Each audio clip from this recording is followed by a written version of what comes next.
Hello officers. आज हम लोग इन्वायरमेंट का एक बहुत ही इंपॉर्टेंट टॉपिक स्टार्ट करने वाले हैं। वो है बायोडायवर्सिटी एंड कंजर्वेशन। देखो, अभी तक अगर आप देखोगे तो यूपीएससी ने इस टॉपिक से मोर देन 15 से 20 क्वेश्चन पूछा है।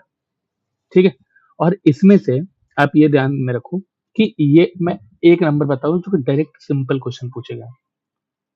ठीक है, और आप इतना ध्यान रखो कि इसी टॉपिक से हर साल नहीं भी तो मोर देन 5 प्लस क्वेश्चन आते ही आते हैं।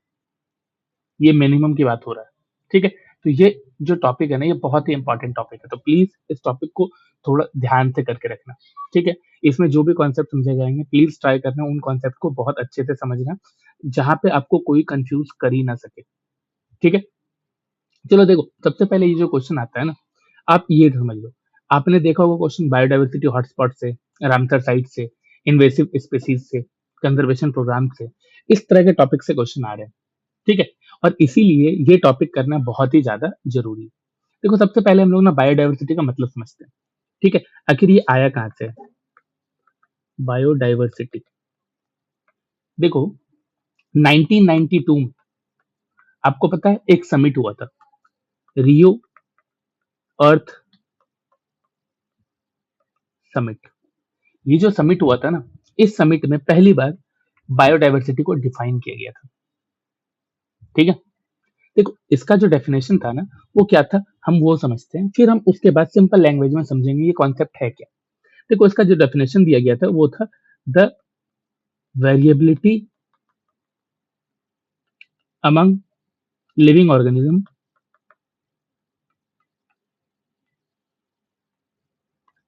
From all sources including terrestrial, marine and aquatic ecosystem. ठीक है, अभी समझो यहाँ पे ये क्या बोल रहा है, the variability among living organism. ये लिविंग ऑर्गेनिज्म के बीच में वेरिएबिलिटी के बारे में बात कर रहा है। तो यहाँ पे हर एक सोर्स के बारे में बात किया गया, टेरेस्ट्रियल, मरीन और एक्वेटिक इकोसिस्टम। सिंपल लैंग्वेज में समझो तो बायोडायवर्सिटी का जो मतलब है वो क्या है, लाइफ की डाइवर्सिटी। और यू कैन से इसको हम लोग ऐसे लिखते हैं, डाइवर्सिटी इन लिविंग ऑर्गेनिज्म। ठीक है, अभी देखो ये ना बहुत इंपॉर्टेंट इसलिए है क्योंकि यहाँ पे देखो कि अर्थ पर जितने भी लिविंग ऑर्गेनिज्म है, जैसे कि प्लांट हो, एनिमल हो, माइक्रो ऑर्गेनिज्म हो, इन सभी के बारे में बात कर रहा है। और उनकी जो वैरायटी है उसी को हम क्या कहते हैं, बायोडाइवर्सिटी। ठीक है, अभी देखो बायोडाइवर्सिटी का मतलब आपको पता चल गया। तो देखो ये क्या है, यहाँ पे हम क्या बात कर रहे हैं कि अगर आप देखोगे तो बायोडाइवर्सिटी में क्या क्या चीजें आती हैं। बायोडाइवर्सिटी, इसमें आप देखोगे कि जो स्पेसीज है इनके बीच में जो डाइवर्सिटी है वो भी आती है। ठीक है, इसको ऐसे लिखते हैं, विद इन स्पेसीज। ठीक है, उसके बाद अलग अलग स्पेसीज के बीच में जो डाइवर्सिटी है हम उसको भी इंक्लूड करते हैं। एंड इसके साथ साथ डाइवर्सिटी ऑफ इकोसिस्टम, ये तीन चीजें आती है। अभी देखो ये जो तीन चीजें हैं ये बहुत इंपॉर्टेंट है। ठीक है, अभी जो हम लोग बायोडाइवर्सिटी का मतलब समझ रहे थे ना कि ये जो टर्म है ये टर्म कहाँ से आया था। अभी मैंने बोला 1992 में इसे डिफाइन किया गया था, लेकिन ये आया कब था, ये बहुत ही ज्यादा इंटरेस्टिंग है कि ये बायोडाइवर्सिटी जो वर्ड है ये वर्ड दिया किन्होंने था। तो बायोडाइवर्सिटी जो वर्ड है ये वर्ड दिया था जी रोजन ने। ठीक है, जी रोजन ने 1986 1986 में ही बायोडाइवर्सिटी टर्म को इंट्रोड्यूस किया था। ठीक है, और बाद में आप देखोगे कि इसके बाद जो बायोलॉजिस्ट थे एडवर्ड ओ विल्सन, उन्होंने इस टर्म को पॉपुलराइज कर दिया। ठीक है, अब देखो ये क्या है, ये जो वर्ड है उन्होंने क्या बोला कि बायोडाइवर्सिटी को समझने के लिए ना हमें बायोलॉजिकल ऑर्गेनाइजेशन के डिफरेंट लेवल को समझना पड़ेगा, और ये सबसे ज्यादा जरूरी है। और यहीं से आता है लेवल्स ऑफ बायोडाइवर्सिटी। बायोडाइवर्सिटी को समझने के लिए लेवल्स ऑफ बायोडाइवर्सिटी समझना बहुत ही ज्यादा जरूरी है। ठीक है, ये जो लेवल्स ऑफ बायोडाइवर्सिटी देख लो, ये क्या है? आप देखोगे कि बायोडाइवर्सिटी को ना 3 लेवल पे स्टडी किया गया है। पहला क्या है? पहला है जेनेटिक डाइवर्सिटी, ठीक है। दूसरा है स्पेसीज डाइवर्सिटी, ठीक है। एंड तीसरा है इको सिस्टम डाइवर्सिटी। ये 3 लेवल है। अभी देखो यही चीज हमने यहाँ पे लिखा है, ठीक है। अगर हम विद इन स्पेसीज के बारे में बात करें तो हमें क्या होगा? हम जेनेटिक डाइवर्सिटी देखेंगे। अभी देखो इंसानों में अगर हमको डाइवर्सिटी देखना है तो हम क्या देखते हैं? जेनेटिक डाइवर्सिटी देखते हैं। लेकिन अगर हम इंसान और जानवर इन दोनों के बीच में देखते हैं तो हम क्या देखेंगे? कि ये तो स्पीसीज है, इन दोनों स्पीसीज के बीच में क्या डाइवर्सिटी है? And then ecosystem diversity. अभी देखो ये जो जेनेटिक डाइवर्सिटी है, ये क्या है? जेनेटिक डाइवर्सिटी का मतलब क्या है? प्लीज आप लोग लिख लेना, प्लीज कॉपी कलम लेके बैठो। देखो जेनेटिक डाइवर्सिटी का मतलब है सेम स्पीसीज के अंदर जो जीन्स है उसका वेरिएशन, जो अभी मैंने बताया, ठीक है। इसको आप अपने लैंग्वेज में लिख लो ताकि जब पढ़ो ना तो याद रहे। अभी देखो जैसे टाइगर है, ठीक है। अभी हम लोग क्या करते हैं, एक एक करके बात करते हैं। पहले जेनेटिक डाइवर्सिटी के बारे में बात कर रहे हैं हम लोग यहाँ पे। इसका क्या बोला कि सेम स्पीसीज के अंदर जीन का जो वेरिएशन है उसको हम जेनेटिक डाइवर्सिटी बोलते हैं। एग्जाम्पल में देखो कि जैसे टाइगर है, ठीक है। ये जो टाइगर है इसका साइंटिफिक नेम क्या है? पैंथरा टिग्रिस, ठीक है।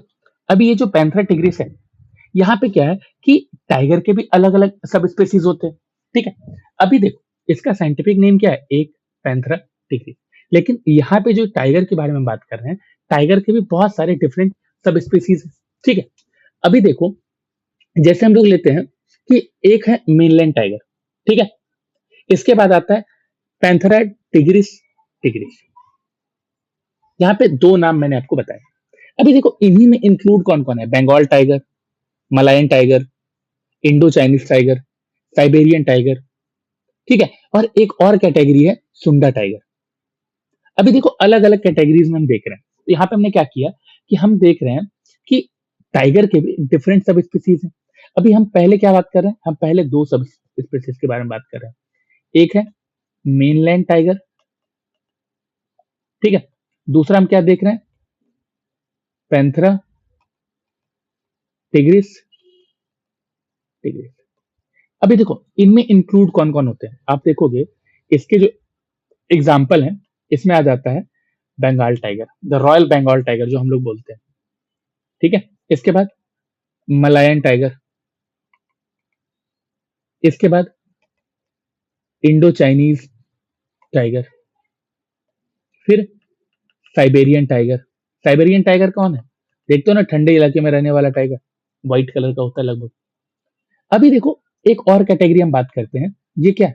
ये है सुंडा टाइगर। ये जो सुंडा टाइगर है इसमें कौन कौन इंक्लूड होंगे? इसमें इंक्लूड होगा सुमात्रन टाइगर, इसमें इंक्लूड होगा जावन टाइगर, इसमें इंक्लूड होगा बाली टाइगर, ठीक है। अभी देखो ये जो जावन टाइगर और बाली टाइगर है, ये दोनों टाइगर एक्सटिंक्ट हो चुके हैं, ठीक है, अब दुनिया में नहीं। अभी देखो ये इतने सारे टाइगर्स के बारे में आप यहाँ पे देख रहे हो, ठीक है। अब ये जो टाइगर्स हैं, इन सब टाइगर्स के बीच में कुछ ना कुछ जेनेटिक वेरिएशन होगा जो यहाँ पे हमें पता चलेगा, इसीलिए तो हम अलग अलग नाम रख रहे हैं, इसीलिए हम इसे कहते हैं जेनेटिक डाइवर्सिटी। अभी देखो जितनी ज्यादा जेनेटिक डाइवर्सिटी होगी क्या होगा? स्पेसीज उतनी ज्यादा अडेप्टेबल होगी। अभी देखो बंगाल टाइगर क्या है इंडिया में, और ये कहाँ पाया जाता है? लगभग लगभग ज्यादातर सुंदरबन में, ठीक है। इसके अलावा आप देखोगे मलायन टाइगर, ये कहाँ पाया जाता है? ये मलायन पेनिनसुला में पाया जाता है।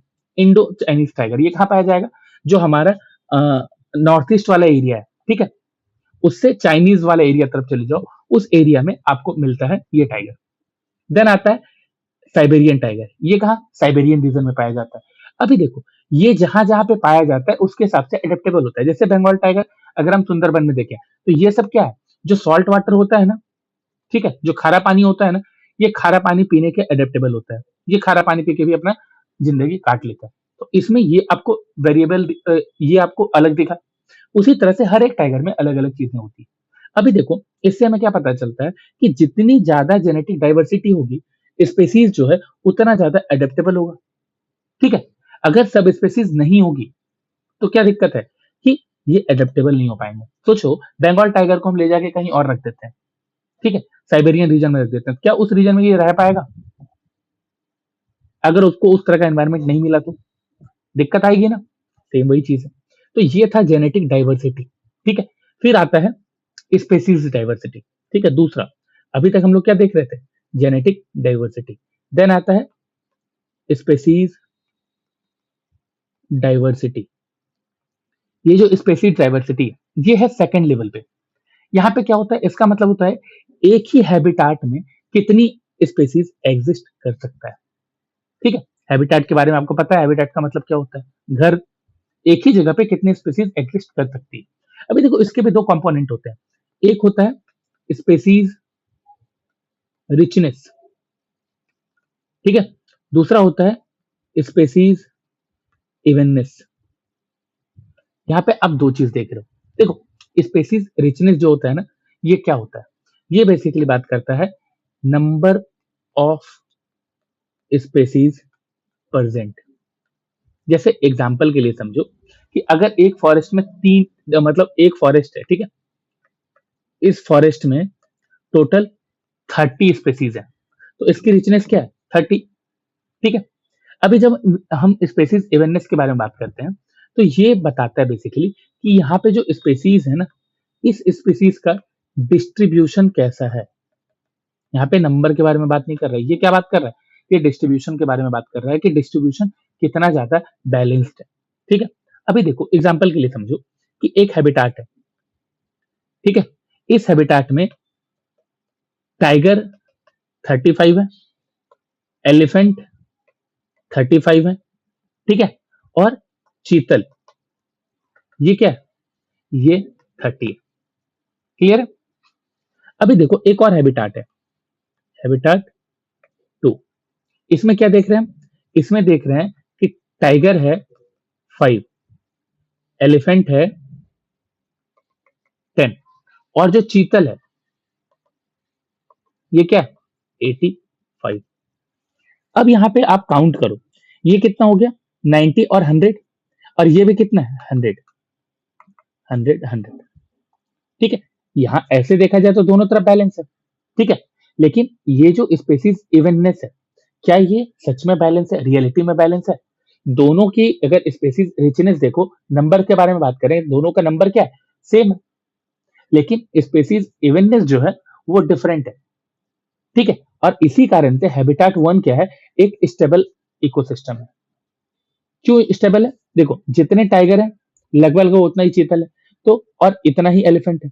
तो ये जो टाइगर्स है, इनका हंटिंग करेंगे और इनको खाएंगे। लेकिन यहाँ पे 5 ही टाइगर है, जिसके कारण क्या हो गया कि चीतल का पॉपुलेशन बढ़ गया है, और ये टाइगर और कम होते जाएंगे, चीतल का पॉपुलेशन और बढ़ता जाएगा। इनके पॉपुलेशन को कंट्रोल कौन कर रहा है? तो प्रेडेटर। और यहाँ पे प्रेडेटर ही कम है, यहाँ पे प्रेडेटर 35 है। तो इन दोनों के पॉपुलेशन को ये कंट्रोल कर रहा है। ठीक है? तो आपको यहाँ पे जो बहुत अच्छे से ऑब्जर्व करना है, ये यही दो चीज ऑब्जर्व करना है। देखो, ये ना बेसिकली एक इकोलॉजिकल पैटर्न होता है। ठीक है? अभी देखो, जब हम बात करते हैं लैटिट्यूडनल बायोडायवर्सिटी ग्रेडियंट के बारे में, मतलब एक लैटिट्यूड पे बायोडायवर्सिटी कैसे है? देखो, लैटिट्यूडनल बायोडायवर्सिटी ग्रेडियंट, ये जो बात होती है लैटिट्यूडनल बायोडायवर्सिटी ग्रेडियंट के बारे में, ये क्या होती है? इसका मतलब क्या होता है? इसका मतलब ये होता है कि अगर आप देखोगे तो इक्वेटर के पास में ना बायोडायवर्सिटी बहुत ज्यादा होती है, और जैसे जैसे हम पोल्स की तरफ जाते हैं वो डिक्रीज होने लगती है।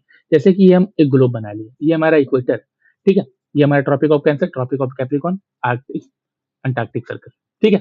तो इस रीजन में आप देखोगे बायोडायवर्सिटी ज्यादा मिलेगी, और जैसे जैसे हम आगे बढ़ते जाएंगे, हायर लेटीट्यूड की तरफ चलते जाएंगे, उधर आप बायोडायवर्सिटी बहुत कम दिखेगी, डिक्रीज होते चलेगी।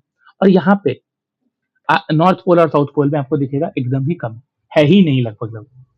जैसे इस रीजन में देखेंगे, तो इस रीजन में आपको अमेजन रेन फॉरेस्ट भी दिख जाएगा, इसी रीजन में कॉन्गो बेसिन भी दिख जाएगा, इस रीजन में साउथ ईस्ट एशिया भी दिख जाएगा। तो क्या दिख रहा है आपको कि लैटिट्यूडनल बायोडायवर्सिटी ग्रेडियंट भी एक बहुत बड़ा फैक्टर होता है। ठीक है, अभी देखो, फिर हम आते हैं तीसरे पे, और तीसरा क्या था हमारा? तीसरा था इकोसिस्टम डाइवर्सिटी। ये जो इकोसिस्टम डाइवर्सिटी है, ये क्या है? थर्ड लेवल पे। इकोसिस्टम डाइवर्सिटी, इसका मतलब होता है कि डिफरेंट टाइप ऑफ इकोसिस्टम का presence, presence of different type of ecosystem. ठीक है, अभी देखो, डिफरेंट टाइप ऑफ इकोसिस्टम क्या हो सकता है? फॉरेस्ट हमारा एक इकोसिस्टम है, ग्रासलैंड हमारा एक इकोसिस्टम है, डिजर्ट हमारा एक इकोसिस्टम है, वेटलैंड हमारा एक इकोसिस्टम है, कोरल रीफ हमारा इकोसिस्टम है। ये सब क्या है? ये सब इकोसिस्टम है। ठीक है, अब आपको यहाँ पे क्या समझना है? इंडिया में, अब हम लोग इंडिया पे आते हैं थोड़ा। इंडियन इकोसिस्टम जो है, इसमें बहुत ज्यादा डाइवर्सिटी आपको देखने को मिलता है। क्यों डाइवर्सिटी देखने को मिल रहा है? अगर हम इंडिया में देखें, इंडिया में क्या है? डिजर्ट है, जी हाँ है। ठीक है, थार डिजर्ट। इंडिया में रेन फॉरेस्ट है, जी हाँ रेन फॉरेस्ट भी है। कहाँ है रेन फॉरेस्ट?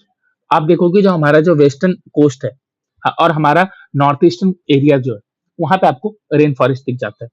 इसके अलावा क्या है? मैंग्रोव्स है, जी हाँ मैंग्रोव्स भी है। कहाँ है मैंग्रोव? बंगाल रीजन में देखो। ठीक है, और क्या? कोरल रीफ्स है, जी हाँ कोरल रीफ्स भी है। कहाँ है कोरल रीफ्स? अगर आप अपने आइलैंड के ऊपर देखोगे तो। क्या यहाँ पे वेटलैंड है? जी हाँ वेटलैंड भी है, बहुत सारे वेटलैंड है। क्या यहाँ पे अल्पाइन मीडोज है? जी हाँ अल्पाइन मीडोज भी है। कहाँ है? हिमालयन बेल्ट में। तो आप क्या देख रहे हो कि इंडिया में इतने सारे इकोसिस्टम हैं, और इसी वजह से इंडिया की जो इकोसिस्टम डाइवर्सिटी है, वो नॉर्वे जैसी कंट्री से बहुत ज्यादा है। अगर आप नॉर्थ पोल पे देखोगे, नॉर्वे, स्वीडन, ये जो कंट्रीज है, इन कंट्री से ज्यादा इंडिया में एक बायोडाइवर्सिटी है। क्यों है? Because of this region. ठीक है, अब ये तो समझ में आ गया कि बायोडाइवर्सिटी का जो लेवल है, हम तीनों लेवल पे देखें। हम क्या क्या देखे? जेनेटिक डाइवर्सिटी भी देखे, फिर हम लोगों ने स्पेसीज डाइवर्सिटी भी देखा, फिर हम लोगों ने देखा कि इकोसिस्टम डाइवर्सिटी क्या होती है। अब एक इंपॉर्टेंट कॉन्सेप्ट आता है, वो क्या है? वो है एंडेमिज्म।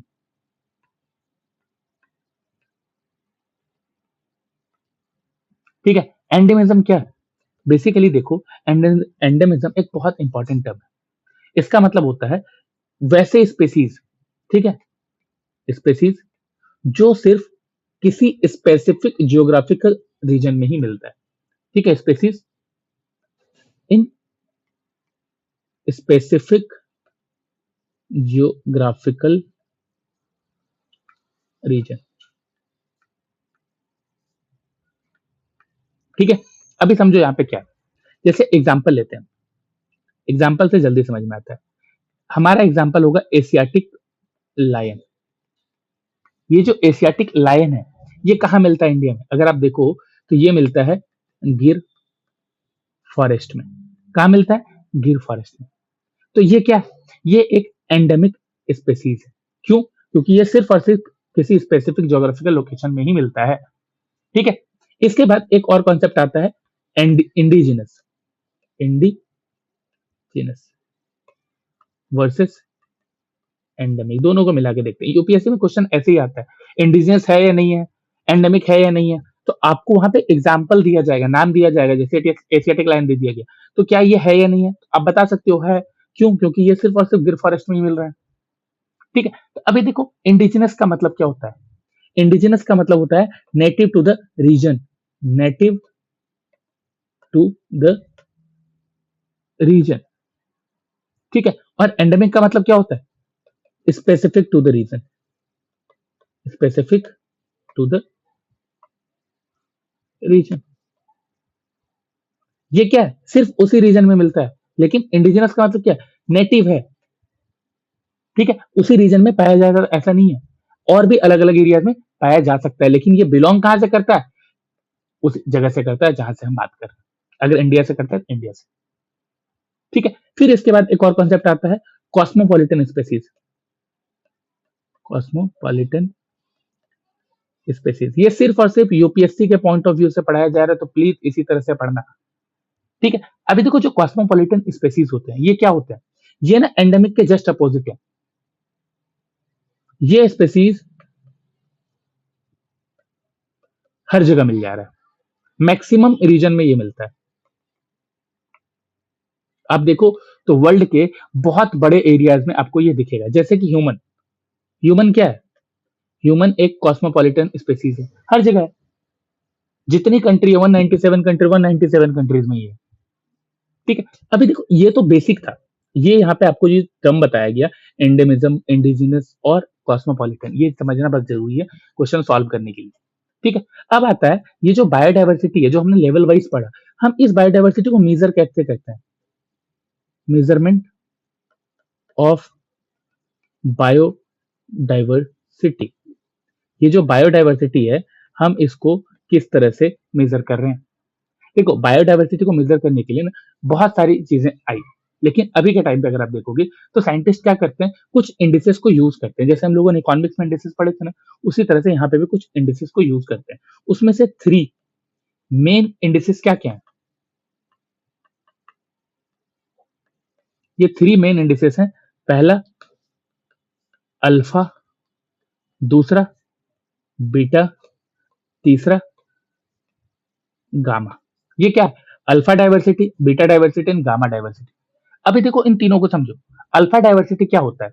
एक इकोसिस्टम के अंदर, क्या बात कर रही है, एक इकोसिस्टम के अंदर, इकोसिस्टम के अंदर स्पेसीज डाइवर्सिटी क्या है? स्पेसीज डाइवर्सिटी क्या है? जैसे कि देखो कि एक फॉरेस्ट है, ठीक है, तो उस फॉरेस्ट के अंदर बायोडाइवर्सिटी क्या है? इसको हम बोलते हैं अल्फा डाइवर्सिटी। ठीक है। अब आते हैं बीटा डाइवर्सिटी में। बीटा डाइवर्सिटी क्या है? ये किसी टू इकोसिस्टम, ठीक है, किसी दो इकोसिस्टम के बीच का डिफरेंस, स्पेसीज डिफरेंस। जैसे कि फॉरेस्ट और ग्रासलैंड, इन दोनों के बीच में बायोडाइवर्सिटी क्या है, स्पेसीज डिफरेंस क्या है, इसके बारे में जब हम बात करते हैं तो ये होता है बीटा डाइवर्सिटी। देन आता है गामा डाइवर्सिटी। गामा डाइवर्सिटी में क्या है?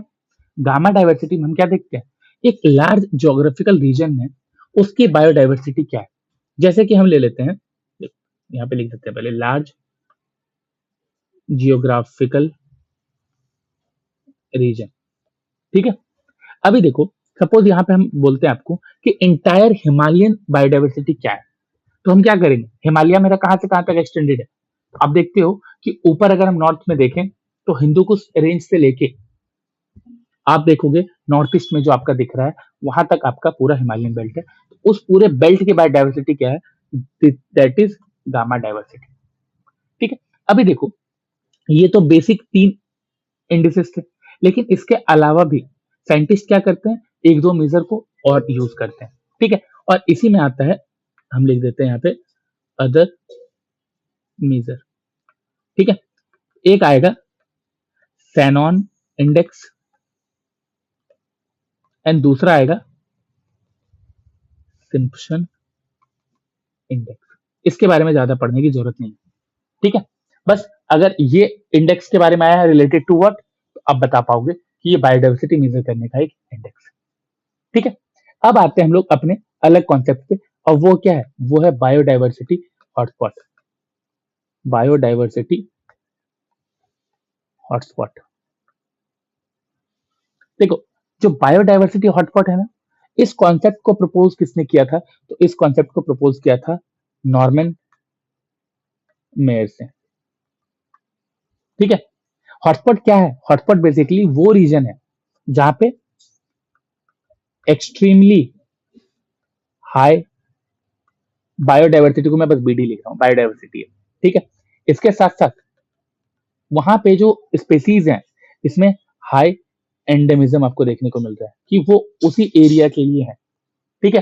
साथ ही साथ वहां पे बहुत ही ज्यादा सीवियर हैबिटाट लॉस हुआ पड़ा है, हैबिटाट लॉस हुआ पड़ा है। उस रीजन को हम कंसिडर करते हैं बायोडाइवर्सिटी हॉटस्पॉट। ठीक है। अभी इसके अलावा भी इसमें क्राइटेरिया है। ठीक है। बायोडाइवर्सिटी हॉटस्पॉट के लिए जो क्राइटेरिया है वो क्या है, तो आप देखोगे इसमें जो क्राइटेरिया है वो क्या है। जो बायोडाइवर्सिटी हॉटस्पॉट तब बनेगा, कोई भी रीजन हो, कोई भी रीजन को बायोडाइवर्सिटी हॉटस्पॉट तब बनाया जाता है जब वहां पे 1500 एंडेमिक वस्कुलर प्लांट्स हो, ठीक है। एंड इसके साथ साथ 70% जो हैबिटाट है, ये हैबिटाट लॉस हो चुका हो, तभी ये बायोडाइवर्सिटी हॉटस्पॉट में आएगा, ठीक है। और अभी अगर हम ग्लोबल डेटा देखें, ठीक है, अभी अगर हम ग्लोबल डेटा को चेक करें तो इस डेटा के हिसाब से आप देखोगे कि इस टाइम पे वर्ल्ड में करेंटली कितने बायोडाइवर्सिटी हॉटस्पॉट हैं। देयर आर 36 बायोडाइवर्सिटी हॉटस्पॉट, ठीक है। और इसी में आपको एक और इंटरेस्टिंग बात क्या समझना है, ये जो 36 बायोडाइवर्सिटी हॉटस्पॉट है, ये बेसिकली आप देखोगे जो टोटल लैंड एरिया है ना हमारा वर्ल्ड का, इसमें से सिर्फ 2.5% लैंड को कवर करता है। लेकिन इसी 2.5 एरियाज में आप देखोगे more than half of endemic plants पाए जाते हैं। अराउंड 43% जो आप देखोगे वर्टिब्रेट स्पेसीज होते हैं, ये यहाँ पे पाए जाते हैं। अराउंड 43%, समझ पा रहे हो आप? ठीक है, तो ये क्या है, ये बेसिक आप देख रहे हो कि बायोडाइवर्सिटी हॉटस्पॉट बनने का क्राइटेरिया है, बायोडाइवर्सिटी हॉटस्पॉट बनने का मीनिंग है, ठीक है। लेकिन अगर हम बात करें कि इंडिया में कितने बायोडाइवर्सिटी हॉटस्पॉट है, ठीक है, तो हम क्या बात कर रहे हैं यहाँ पे, बायोडाइवर्सिटी हॉटस्पॉट इन इंडिया। तो आप देखोगे कि इंडिया में लगभग लगभग 4 मेन बायोडाइवर्सिटी हॉटस्पॉट है, 4 मेन बायोडाइवर्सिटी हॉटस्पॉट है। और ये क्या क्या है, पहला है हिमालय, ठीक है, दूसरा है इंडो बर्मा, तीसरा है Sundaland, and the fourth is western Ghat and Sri Lanka, ठीक है। ये 4 मेन बायोडाइवर्सिटी हॉटस्पॉट है, ठीक है। अभी देखो, सबसे पहली बात होमवर्क लिख लो, ये मैप पे देखना है आपको, ठीक है। प्लीज इसको मैप पे जरूर देखना, आपको फायदा मिलने वाला है। नोट्स में मैप दिया हुआ है, तो जो मेरे स्टूडेंट है वो नोट्स में देख लो, और बाकी किसी भी सोर्स में देख सकते हो, वहां पे इसी मेंशन होगा, ठीक है। अभी देखो, ये जब हम समझ जाते हैं कि बायोडाइवर्सिटी हॉटस्पॉट क्या है, तो इसके बाद एक और कॉन्सेप्ट आता है which is hottest of hotspot. ये जो हॉटेस्ट ऑफ हॉटस्पॉट है, ये क्या होता है, आप देखोगे कुछ हॉटस्पॉट जो होते हैं ना, वो बहुत ज्यादा थ्रेटेंड होते हैं, ठीक है। वैसे हॉटस्पॉट जहां पे बहुत ही ज्यादा डिफॉरेस्टेशन चल रहा है, उसी को बोलते हैं हम लोग हॉटेस्ट ऑफ हॉटस्पॉट।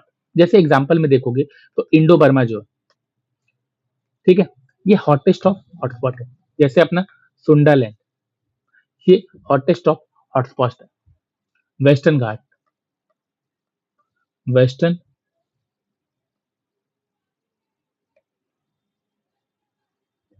घाट, ठीक है। देन आता है मेडागास्कर,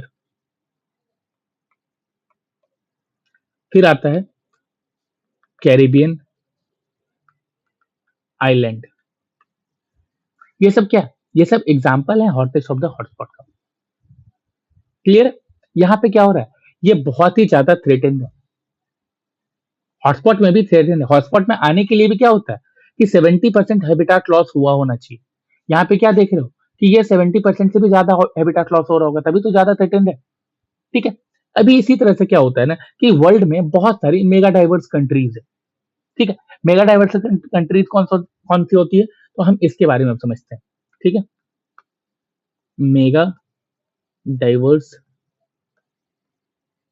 कंट्रीज, ठीक है। देखो, मेगा डाइवर्स कंट्रीज वो कंट्रीज होती हैं जो कि यूएनईपी, यूएनईपी, ठीक है, डब्ल्यूसीएमसी, ये जो यूएनईपी की डब्ल्यूसीएमसी, इस चीज को समझना है आपको।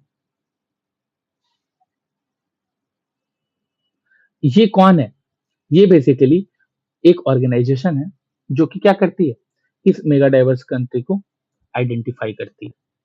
करंटली अगर आप देखोगे तो इसके हिसाब से वर्ल्ड में टोटल 17 मेगा डाइवर्स कंट्रीज है। ठीक है, कितने? Total 17 mega diverse country. अभी देखो ये जो मेगा डाइवर्स कंट्री है,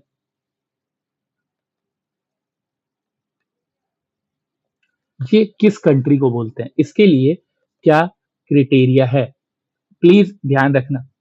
इसके लिए पहला क्राइटेरिया है कि आपके पास 5000 एंडेमिक प्लांट्स होने चाहिए एंड आपके पास एक मरीन इकोसिस्टम होना चाहिए। चलो अभी एक क्वेश्चन आपसे पूछ रहा हूं, अगर ये मरीन इकोसिस्टम के बारे में बात कर रहा है, ठीक है, तो क्या मंगोलिया मेगा डाइवर्स कंट्री हो सकती है या नहीं हो सकती है? प्लीज कमेंट में अपना आंसर जरूर करना। ठीक है, और इसमें से अगर आप देखोगे तो क्या इंडिया मेगा डाइवर्स कंट्री है? आप ये भी आंसर करो इन दोनों क्राइटेरिया के बेस पे कि क्या वो हो सकती है या नहीं हो सकती। इन दोनों क्राइटेरिया से आप ये अंदाजा लगा सकते हो कि कौन सी कंट्री मेगा डाइवर्स कंट्री है और कौन सी कंट्री मेगा डाइवर्स कंट्री नहीं है। ठीक है, इतना कॉन्सेप्ट हो गया। ये सारे कॉन्सेप्ट, हर एक कॉन्सेप्ट इंपॉर्टेंट है। इन्हीं सारे कॉन्सेप्ट में से एक एक स्टेटमेंट बनता है जो कि आप फिर आंसर नहीं कर पाते हो। ठीक है, इसके बाद एक और चीज समझो, ये क्या है? ये है biodiversity hope spot. Hope spot, not hotspot, ये है होप स्पॉट। ये होप स्पॉट क्या होता है? ये बेसिकली आप देखोगे तो मरीन कंजर्वेशन एरियाज होते हैं। क्या होते हैं? Marine conservation areas. देखो ये जो प्रोग्राम है, ये प्रोग्राम स्टार्ट किया गया था किस चीज के लिए? तो मिशन ब्लू इनिशिएटिव के अंडर। ठीक है, ये मिशन ब्लू इनिशिएटिव क्या है? देखो इंडिया में भी बहुत सारे होप स्पॉट है, और होप स्पॉट क्या है? Marine conservation area. क्या हो सकता है? अंडमान निकोबार, लक्षद्वीप, ये सब इंडिया में हो सकते हैं ना। देखो देखो ये जो प्रोग्राम स्टार्ट हुआ था, ये प्रोग्राम स्टार्ट किया गया था सेल्विया अर्ल के द्वारा। ठीक है, और इसी ने क्या बोला था कि उस एरियाज को जो कि मरीन कंजर्वेटिव एरियाज है, कंजर्वेशन एरिया है, उनको हम लोग बायोडाइवर्सिटी होप स्पॉट बोलते हैं।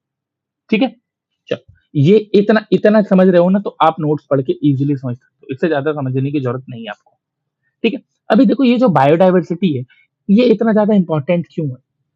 ठीक है, इतना ज्यादा इंपॉर्टेंट क्यों है? Importance of biodiversity which is mains का पार्ट है, ये पहले बता रहा हूं। बस यहाँ पे करवा रहे हैं ताकि आप समझो, थोड़ा आप सोचना स्टार्ट करो। सबसे पहले देखो इकोनॉमिक वैल्यू। आज के टाइम पे पैसा सब कुछ है। ठीक है, पैसा है तो बड़ी बड़ी बातें हैं, सेम वही बायोडाइवर्सिटी प्रोवाइड करती है। क्या? Food, fuel, medicine, agriculture, stock. ये सारी चीजें कौन प्रोवाइड कर रहा है? ये सारी चीजें बायोडाइवर्सिटी प्रोवाइड कर रही है। तो इसका इकोनॉमिक वैल्यू भी बहुत ज्यादा है। एंड दूसरा दूसरा क्या है? Ecosystem service. इकोसिस्टम सर्विस क्या होता है? इकोसिस्टम बनने के लिए जो जरूरी चीजें, जैसे कि soil formation, carbon sequestration, nutrient recycling, water regulation, ये सारी चीजें क्या? ये सारी चीजें इकोसिस्टम सर्विस है, जो कहाँ से मिलती है? बायोडाइवर्सिटी से। इसके अलावा क्या है? बायोडाइवर्सिटी का अपना एस्थेटिक वैल्यू भी है। ठीक है, एस्थेटिक वैल्यू का मतलब क्या होता है? जैसे कि देखो आज के टाइम पे अगर हम देखें तो वेस्टर्न जो घाट है, वहां पे बहुत लोग टूरिज्म के लिए जाते हैं। सुंदरबन बहुत लोग टूरिज्म के लिए जाते हैं। ठीक है, ये सब क्या है? ये इस एस्थेटिक वैल्यू के कारण जाते हैं ना लोग। तो क्या होता है कि अपना जो बायोडाइवर्सिटी है, उसका अपना एक एस्थेटिक वैल्यू है, जो कि टूरिज्म के जरिए दिखता है आपको, रिक्रिएशन के जरिए दिखता है आपको, इको टूरिज्म के जरिए दिखता है आपको। लोग जाते हैं घूमने के लिए, लोग एक्सप्लोर करने के लिए जाते हैं। इसके अलावा क्या इंपॉर्टेंस है? Cultural value. Cultural value. ठीक है, अभी देखो कल्चरल वैल्यू में क्या होता है कि आप देखोगे कि इंडिया में बहुत सारे ऐसे ट्राइब्स हैं जो आज भी, जो उनका बायोडाइवर्सिटी है, उसको गॉड की तरह पूजते हैं, फेस्टिवल की तरह मनाते हैं। ठीक है, तो ये क्या है? ये कल्चरल वैल्यू भी है। एंड इसके अलावा इसका इंपॉर्टेंस आप देख सकते हो नॉलेज वैल्यू में भी। नॉलेज वैल्यू, देखो क्या होता है ना कि जो ट्रेडिशनल नॉलेज है हमारा, जैसे आयुर्वेदा है। आयुर्वेदा क्या है? ट्रेडिशनल नॉलेज है जिसके थ्रू हम इलाज कर रहे हैं। किसका यूज करके? बायोडाइवर्सिटी का यूज करके। ट्राइबल एग्रीकल्चर, ये सब क्या है? एग्रीकल्चर नॉलेज वैल्यू हुई ना। ठीक है, इसके अलावा आप देखोगे तो और भी बहुत सारी चीजें हो सकती है, जैसे कि एथिकल वैल्यू। नेचर को प्रोटेक्ट करना हर एक इंसान का एथिकल रिस्पॉन्सिबिलिटी है। ठीक है, जैसे आप देखो इंडिया में चिपको मूवमेंट हो चुके हैं, अपिको मूवमेंट हो चुके हैं, साइलेंट वैली मूवमेंट हो चुके हैं। ये सब क्या है? ये सब एथिकल वैल्यूज ही है ना, जो दिखाता है। तो अभी तक हम लोगों ने क्या क्या देखा? हमने मीनिंग ऑफ बायोडाइवर्सिटी समझा, लेवल ऑफ बायोडाइवर्सिटी समझा, एंडेमिज्म समझा, मेजरमेंट कैसे होता है ये देखा, बायोडाइवर्सिटी हॉटस्पॉट क्या होता है ये देखा, मेगा डाइवर्स कंट्रीज क्या होती है, इंपॉर्टेंस क्या होता है, इन सब चीजों को समझा। अब हम बायोडाइवर्सिटी में ही आगे बढ़ेंगे और ये देखेंगे कि बायोडाइवर्सिटी को थ्रेट कैसे है। ठीक है, कि ये जो बायोडाइवर्सिटी है, जो हम यहाँ पे बात कर रहे हैं, कि जिसको ज्यादा थ्रेट हो, ठीक है, हम उसके बारे में अगर बात कर रहे हैं, तो आखिर बायोडाइवर्सिटी में थ्रेट कैसे होता है? अभी तक तो बायोडाइवर्सिटी पढ़ रहे थे, अब थ्रेट पढ़ेंगे, फिर कंजर्वेशन पढ़ेंगे, ताकि ये पूरा एक फ्लो में जाए।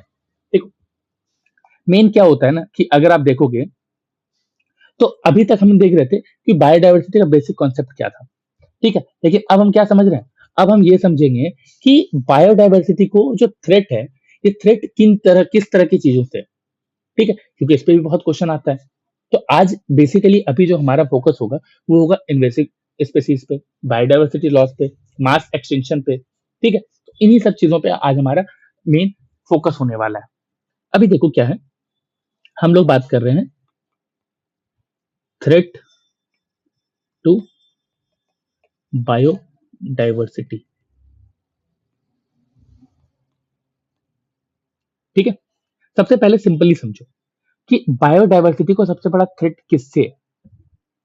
साइंटिस्ट के अकॉर्डिंग अगर देखा जाए, तो बायोडाइवर्सिटी का जो मेजर थ्रेट है ना, वो थ्रेट कौन आइडेंटिफाई करता है? वो थ्रेट आइडेंटिफाई करता है IPBES। इसका मतलब होता है inter governmental science policy platform on biodiversity and ecosystem service.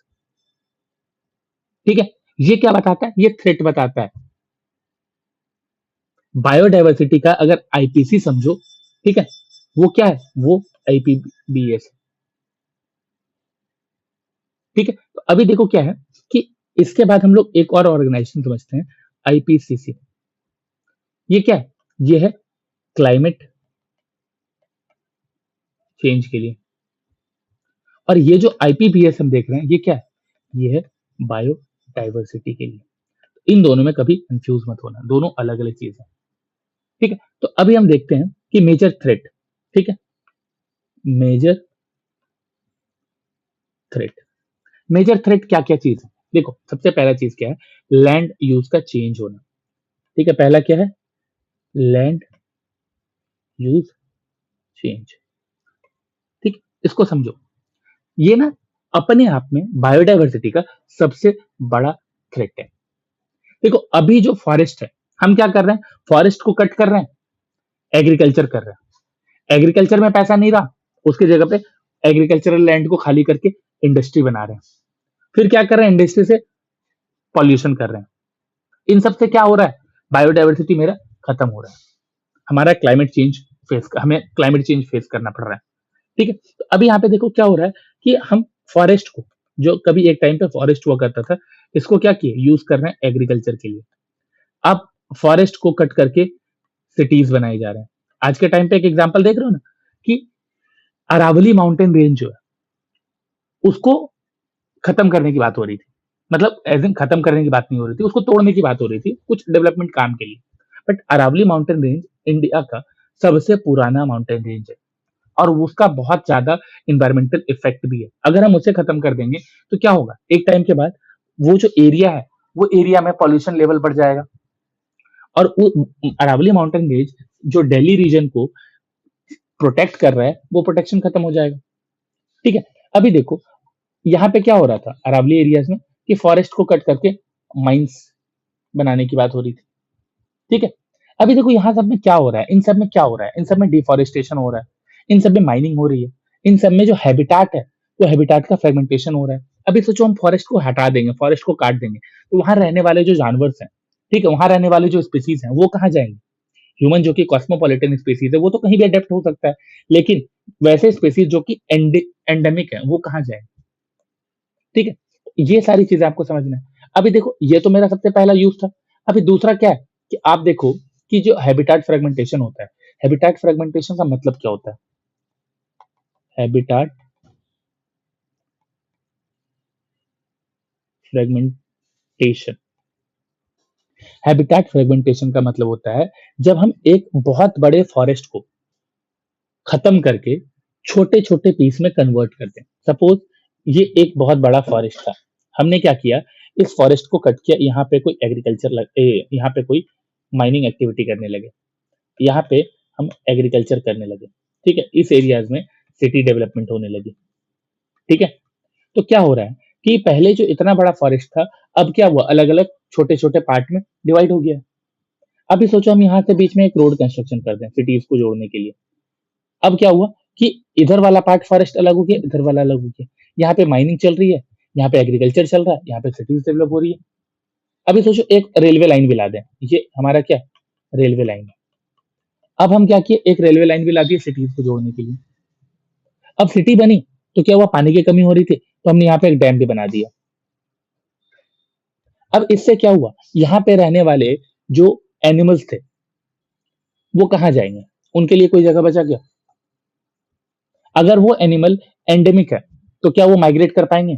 Migrate कर भी जाएँगे, तो क्या वो सर्वाइव कर पाएँगे? नहीं कर पाएँगे ना। इसी कारण से सबको यहाँ पे क्या होता है, कभी-कभी एनिमल्स माइग्रेट नहीं कर पाते हैं। और उसके कारण क्या होता है, जो पूरा का पूरा जंगल में घूम-घूम के रह रहा था, वहाँ अलग-अलग स्पेसीज़ में रह रहे थे, अब जंगल का पार्ट ये बच गया है सिर्फ़। अब मैं इसको ग्रीन कलर से कर देता हूँ, तो आपको दिखेगा अच्छे से। ठीक है? ये मेरा अब जंगल जो है, वो इतना रह गया है। ठीक है? और बाकी वल बचे हुए जगह पे क्या हो गया, रेलवेज़ बन गए हैं, रोड्स बन गए हैं और अलग-अलग एक्टिविटी हो रही है। अब देखो ये अलग-अलग फ्रेगमेंट्स में हो गया जंगल मेरा, इतना ही जंगल बचा हुआ है। इसके कारण क्या हो रहा है कि एनिमल्स, यहाँ वाले जो एनिमल्स थे वो कहीं और माइग्रेट नहीं कर पा रहे हैं। माइग्रेट नहीं करने के कारण क्या हो रहा है, जो उनका जीन फ्लो था, ये जीन फ्लो क्या हुआ, रिड्यूस हो गया। उसके कारण क्या हो रहा है, पॉपुलेशन जो है उनका, ये पॉपुलेशन भी क्या हो रहा है, डिक्लाइन होने लगा है। ठीक है? तो एक तो सबसे बड़ा क्या है, जो हम देख रहे हैं, लैंड यूज़ का चेंज होना एक बहुत बड़ा फैक्टर है। दूसरा क्या है, दूसरा है क्लाइमेट चेंज। अभी देखो क्लाइमेट चेंज कैसे, ये ना सेकंड सबसे बड़ा थ्रेट है। देखो क्लाइमेट चेंज में क्या होता है, टेम्परेचर के बारे में बात करते हैं।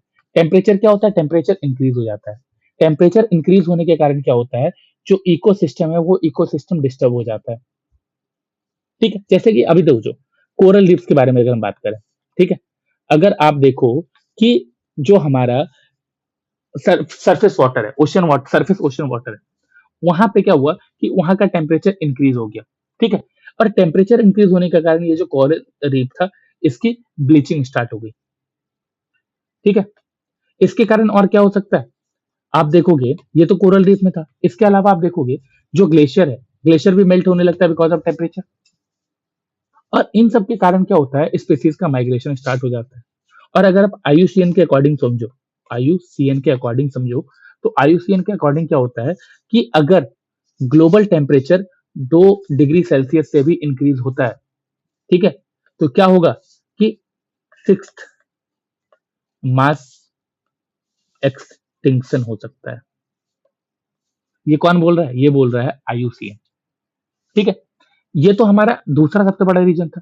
तीसरा सबसे बड़ा रीजन क्या है, ओवर एक्सप्लॉइटेशन। बायोडाइवर्सिटी लॉस का जो थर्ड सबसे बड़ा थ्रेट है, ये है ओवर एक्सप्लॉइटेशन। मतलब जो हमारे पास नेचुरल रिसोर्स है, ठीक है, इस नेचुरल रिसोर्स को हम क्या कर रहे हैं, ओवर एक्सप्लॉइट कर रहे हैं, बहुत ज्यादा एक्सप्लॉइट कर रहे हैं। जैसे हमारे पास बहुत सारे, अगर अभी के टाइम पे टाइगर बढ़ जाते हैं, ठीक है, अब आज तो टाइगर के लिए कंजर्वेशन प्रोग्राम बहुत चल रहा है इंडिया का, बट जब टाइगर के लिए कंजर्वेशन प्रोग्राम नहीं था, तो इसकी हंटिंग होती थी, ठीक है, इसकी पोचिंग होती थी, एंड इन सब के कारण क्या हुआ, इसका पॉपुलेशन कम होने लगा। अभी सपोज अगर हम बात करें ओशन की, ओशन में आज के टाइम पे फिशिंग होता है, ठीक है, कल क्या करने लगे हम लोग, फिशिंग बहुत बड़े अमाउंट पे करने लगे, तो क्या होगा, बहुत सारी जो फिश की स्पेसीज है वो शायद खत्म हो जाएगी। ठीक है? और ये सब क्या, ये सब ओवर एक्सप्लॉइटेशन का ही तो एग्जांपल है। आज के टाइम पे अगर आप देखो तो कुछ कुछ स्पेसीज ऑलरेडी खत्म हो चुकी है। जैसे कि एक एग्जांपल ले लो, और ये एग्जांपल क्या है? Passenger pigeon. ठीक है, ये जो पैसेंजर पिजन है, एक टाइम पर इनकी जो पॉपुलेशन थी, इनकी पॉपुलेशन क्या है? बिलियंस में थी। बट बहुत ज्यादा हंटिंग होने के कारण, एक्सेसिव हंटिंग की वजह से क्या हुआ कि ये एक्सटिंक्ट हो गया, खत्म हो गया। देख रहे हो कि कैसे मास ओवर एक्सप्लॉइटेशन के कारण पूरा का पूरा हम पॉपुलेशन को ही खत्म कर दे रहे हैं, और ये कितना बड़ा प्रॉब्लम है। ठीक है, अभी देखो, इसके अलावा जो अगला मेरा कितना हो गया, ये थर्ड हो गया ना, ये जो फोर्थ है, ये फोर्थ जो थ्रेट है, ये क्या है? ये है इन्वेजिव एलियन स्पेसीज। ठीक है, ये जो इन्वेसिव एलियन स्पेसीज है, ये क्या करता है?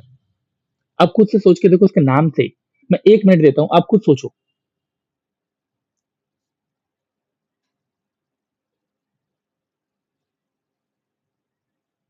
देखो, इन्वेसिव एलियन स्पेसीज जो है, ये बहुत इंपॉर्टेंट कॉन्सेप्ट है। इसका आप इस पे डायरेक्ट क्वेश्चन भी आ चुका है। देखो, इन्वेसिव एलियन स्पेसीज बेसिकली वो स्पेसीज होते हैं, वो ऑर्गेनिज्म होते हैं जो नॉन नेटिव होते हैं। ठीक है, और ये क्या करते हैं? ये आपके मतलब जहां पे ये जाते हैं, वहां के इकोसिस्टम को डैमेज करते हैं। ठीक है, अभी देखो, ऐसा नहीं है कि इसके लिए कोई जानवर होना ही जरूरी है, ये कुछ भी हो सकता है।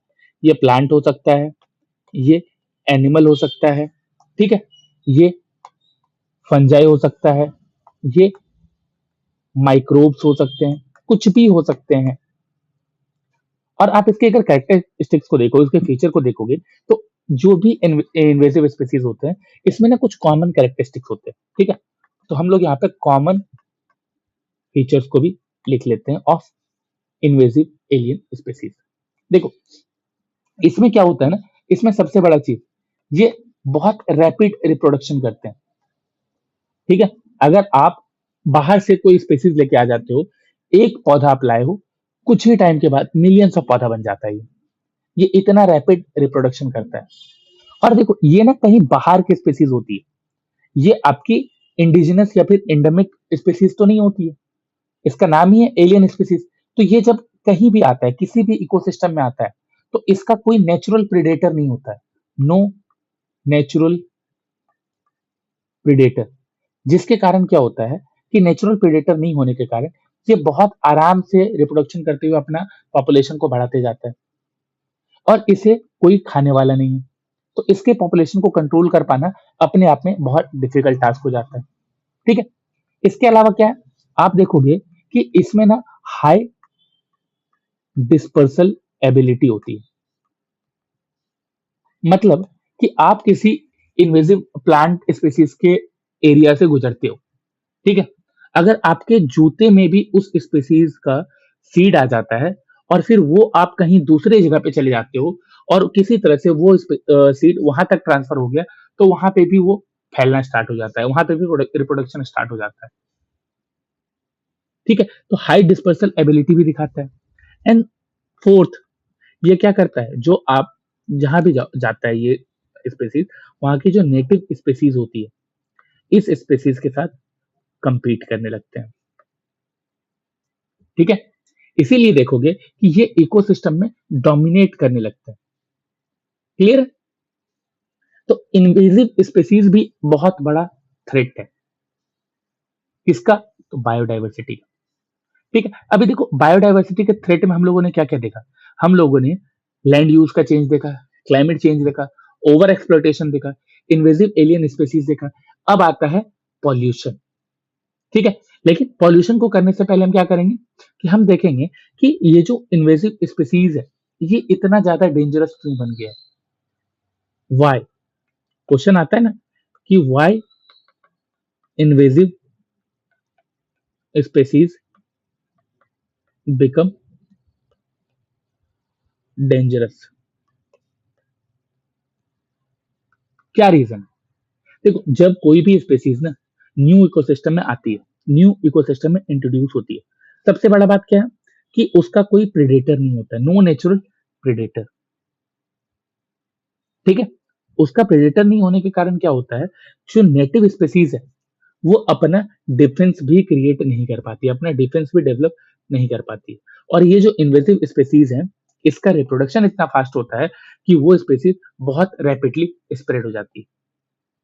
और कुछ ऐसी इन्वेसिव स्पेसीज भी होती है जो पूरी तरह से सॉइल की जो केमिस्ट्री होती है ना, इसको भी चेंज कर देती है। और इसके कारण क्या होता है, जो नेटिव प्लांट होता है वो ग्रो ही नहीं कर पाता है। आप यहाँ पे देख रहे हो ना कि इन्वेसिव जो स्पेसीज है, ये स्प्रेड होने के लिए कुछ पाथवेज अपनाती है। ठीक है, और इसमें सबसे बड़ा पाथवे क्या है, ह्यूमन ट्रांसपोर्ट। देखो, आज के टाइम पे ग्लोबलाइजेशन हो जाने के कारण क्या है कि ट्रेड और ट्रेवल इतना ज्यादा इजी हो गया है और इतना ज्यादा फास्ट हो गया है ना, कि इसके कारण कि जो स्पेसीज कहीं और की है वो क्या होता है, किसी और रीजन में पहुंच जाती है। ठीक है, एक तो सबसे बड़ा रीजन ये है। दूसरा, शिपिंग रूट। देखो, जो एक्वेटिक ऑर्गेनिज्म होते हैं, जैसे कि अभी ओशन में एक शिप चल रहा है। ठीक है, ये शिप है, ये शिप चलते रहती है। तो एक्वेटिक ऑर्गेनिज्म क्या होता है कि इस शिप से चिपक जाते हैं। और इसके कारण क्या होता है कि ये जब दूसरे जगह पे पहुंचता है, सोचो ये पैसिफिक ओशन में है, ठीक है, और ये पहुंचता है इंडियन ओशन, तो ये स्पीसीज क्या इसके साथ ट्रेवल करके इंडियन ओशन आ चुकी है। अब ये यहाँ पे ग्रो करना स्टार्ट कर देती है, तो यहाँ की जो नेटिव स्पीसीज है वो इसको compete नहीं कर पाती है, और यहाँ की नेटिव स्पीसीज का पॉपुलेशन कम होने लगता है। और इसी चीज को हम कहते हैं बायो फॉलिंग। ठीक है, अभी देखो, बहुत सारे कार्गो ट्रांसपोर्ट हो रहे हैं। ठीक है, अभी जो कार्गो ट्रांसपोर्ट होते हैं ना, इस कार्गो ट्रांसपोर्ट के साथ देखोगे कि जो टिम्बर ट्रांसपोर्ट होता है, टिम्बर शिपमेंट होता है, लकड़ी का जो शिपमेंट होता है, इन सब के साथ ना बहुत सारे इंसेक्ट भी साथ में ट्रेवल करते हैं। और अभी सोचो कि ऑस्ट्रेलिया से किसी टिम्बर के साथ कोई इंसेक्ट निकलता है और वो पहुंच जाता है इंडिया। ठीक है, अब वो इंसेक्ट इंडिया का है भी नहीं। अब वो इंडिया इंसेक्ट इंडिया पहुंच गया, और इंडिया में क्या हुआ, ये जो इंडिया के फसल है, ठीक है, जो एग्रीकल्चरल प्रोड्यूस है, इसको खाना स्टार्ट करता है, और ये इंडिया के लिए इन्वेसिव स्पीसीज हो गई। तो यहाँ पे क्या होता है, इसका रिप्रोडक्शन बहुत फास्ट हो जाता हो, ठीक है, पॉपुलेशन बढ़ता जाता है, एंड उसके बाद क्या होता है कि यहाँ के कल्टीवेशन को इफेक्ट करने लगता है। ठीक है, इस तरह की चीजें आज के टाइम पे हो रही है। तो ये सारी चीजें क्या है, ये सारी चीजें हैं कि कैसे इन्वेसिव स्पीसीज नेटिव स्पीसीज को प्रॉब्लम देते हैं। ठीक है, अभी देखो, अब हम समझते हैं impact, impact of invasive species. ठीक है, सबसे पहले देखो डायरेक्ट इम्पैक्ट। ये जो डायरेक्ट इम्पैक्ट है, इसमें क्या देखते हैं, इसमें देखो प्रिडेशन। ठीक है, जैसे अभी के टाइम पे एक बहुत इंपॉर्टेंट है, अफ्रीकन कैटफिश।